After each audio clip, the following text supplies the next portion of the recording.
A sequencer is a buffer of kanbans for a single resource, used to schedule the flow in the most efficient way. It is a visual tool that makes to see immediately the load to be made for a resource. It helps to visualize the workload.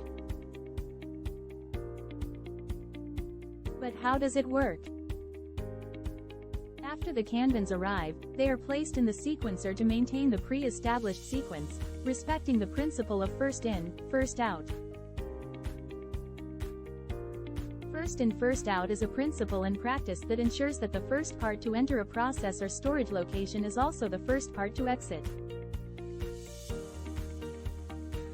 Too many kanbans in the sequencer equals too much load. It may mean that the line is late.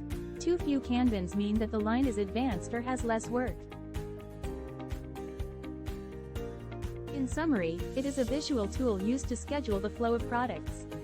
It allows to maintain a pre-established sequence, respecting first in, first out. Doing so, it also allows to visualize the workload.